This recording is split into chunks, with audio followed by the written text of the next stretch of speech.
High Scrollers is produced on Gadigal land. We pay our respects to the traditional custodians of this country and elders past and present. Always was, always will be Aboriginal land. Well, Matt, I kept seeing TikToks about the poo cruise. Yes, I have heard about the poo cruise, but I don't know what happened on the poo cruise, and I haven't watched.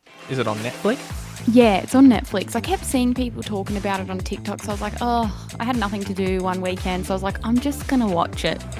But to put it in a nutshell, there was like a 4-day weekend cruise, I think. I don't know. I didn't pay close enough attention. I don't know what cruise line it was with. And I think this was back in like 2000 and... I think it was a while, 2013 or something. But basically, for anyone that hasn't watched it, years ago, there was a cruise and there was a fire in one of the big like power sections of the cruise, and a fire broke out and it got under control. But when the fire happened, all the power went out. So just like in the middle of the ocean, and then boom, all the lights go out. It was Carnival, by the way. Carnival Cruises. It was a Carnival cruise line. Yeah. And so the power goes out and everyone's freaking out. They all go to their like muster stations, like, when there's an emergency. And the fire got under control and they announced over the speakers, like, everything's fine. There was just a fire, but apparently it's only in one little section. So they've got lots of other backup, blah, blah, blah. The team went into the area where the fire broke out and the fire fucked up everything. Like, you couldn't save it because the fire tore through all the main electrical area, meaning there was no power. And so they're just floating in the middle of the ocean, and the crew are like, what do we actually do in this situation? Because we're just out here and we have nothing to do. They obviously had like a heap of food and like everyone would be fine. But the one issue was, because the power went out, the toilets didn't work. And there was 4,000 people on this cruise. 4,000 people, right? And the toilets don't work. So they had to think quickly, and they said that, by the way, spoiler alert, not that it's much of a spoiler, like I'm just telling you what happened. They made the decision that from that point on, while they were trying to figure out how they were going to fix this whole situation, if you wanted to wee, you had to wee in the shower. Now, I feel like that's fine for a guy because you can just like stand outside the shower and wee in it. But like for someone that can't just stand up and piss, like that's going to be pretty awkward. You're going to be pissing on your own feet. But they said number ones are for the shower, and number twos, because you couldn't flush, they handed out these red plastic bags, like a biohazard kind of bag, into underneath each room. And the rule was you have to poo in this red plastic bag, tie it up and put it out in the hallway, and the staff would come and collect your shit in the bag and they would go and dispose of it like down the bottom of the ship. No. So it was fine for the first like day. And they were trying to arrange like a rescue team, aka tugboats, to come from like the nearest port. So originally I think they were having tugboats that were going to come from Mexico because that's where they were closest to drag them back to the port. But then because they were like out there floating for 24 hours or whatever, the boat like actually naturally went the other way. So they were no longer near Mexico anymore, and they floated more towards, I don't know, somewhere in America. So what was going to be like this 24-hour rescue ended up spanning across quite a couple of days. And I don't know how many days they ended up being out there for, but it was maybe like 3 or 4 days that they were out there with no power. The ship turned into like tent city because the aircon wasn't working and they were so hot. So everyone went to like the top deck of the boat and were setting up tents and campsites. They were dragging beds up there. Like it was just diabolical. And within like 24 hours, like think about 4,000 people needing to shit and piss. Yeah. The whole boat started to smell like shit and piss. And the food became less and less because obviously all the food was perishable. So they had to like chuck out all the perishable food, and they were just all living off what they could find, like cereal packets and whatever. And then when the tugboats finally came to get them and started dragging them, because they were getting dragged by tugboats, the ship was on like a massive angle, like a 45-degree angle, getting dragged. And because of that and the day's worth of piss and shit, the ship just started getting full, like on the ground, of sewage. Everywhere these people were walking, they were walking in sewage. Just absolutely. Like a cruise ship is like the worst place to be in general. And then to imagine that. Like, I've only ever been on that one cruise in my whole life. Love-hate relationship. There were some parts that were fabulous, not worth it in the end. Like, it was just harrowing in general. Cannot imagine having piss and shit everywhere as well. I know. Can you imagine the smell? And then they, like, the staff were obviously panicking. So then, like, one night, like, I don't know if it was 2 nights in to them being just having no power, they opened the bar and it was free drinks for all.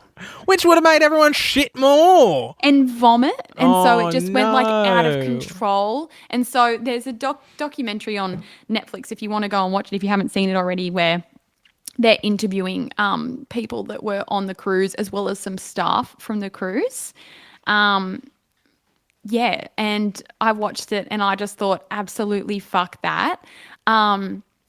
The cruise line ended up refunding the 4,000 customers and gave them all $500 each. And I think so they had to pay out like $9 million in total.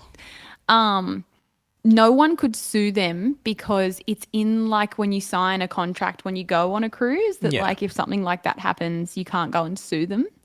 And they ended up fixing that ship and it's still out there today under a different name, the Pooh Cruise. Really? Yeah.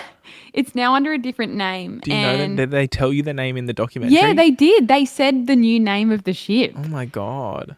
But like a lot of the guests at the time were videoing as it was happening. So when you're watching the documentary, it's cutting to like footage from then and you can see like all the shit and piss on the floor. Like, what the fuck? What would you do in that situation? I was saying to AJ when we watched it, the most frustrating thing about that is there is nothing anyone could have done. It's not like you can just get off the ship.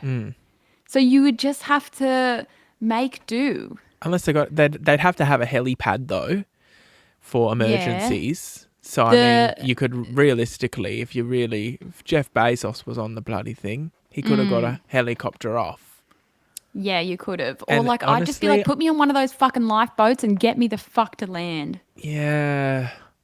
There's nothing you could really do in that situation. I think I'd just be flinging my shit overboard, honestly. Why wouldn't you all just fling your shit into the sea? The night that they did the open bar, like they had it for quite a few hours and then it got out of control because people started fighting and they cut off the free bar, but they said people were like pissing off the edge, which I feel like is better. And people were flinging their bags of shit off the edge. But then one of the chefs that's in the documentary said like people were flinging it off and it was flying back into people's balconies underneath.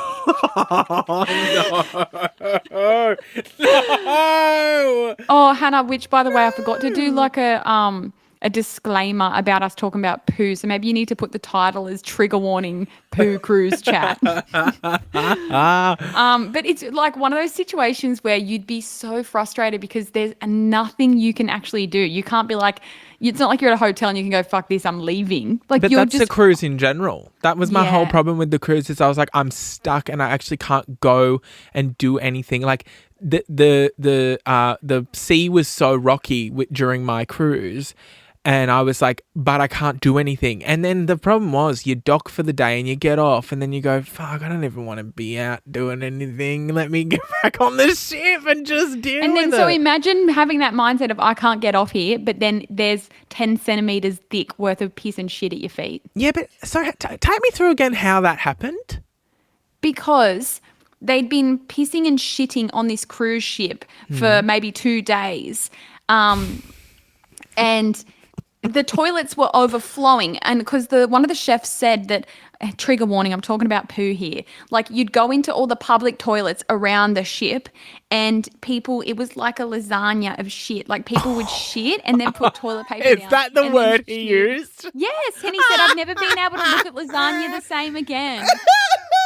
And then so when the tugboats come to get them, like it was going to take like a day for the tugs to drag them because they were getting dragged by these strong tugs. The ship was on an angle. So all the poo and wee was like flowing down the stairs of the fucking ship. And people were walking through it. No. And the way the ship is just still out there today and people are on a cruise. They clean that? Like, I would have just burnt right it. now. Yeah. There would be people on that cruise right now not knowing they are on the poo cruise. Yeah. Oh my God. It's got a new name and it's still out there. I never really hear about anyone going on a cruise these days. Do you reckon cruising is like a thing of the past?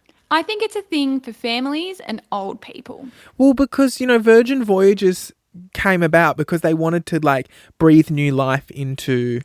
And it's only in cruising. like December, January, those cruises. So I think at summertime every year we will hear about cruising a bit more. True. So true.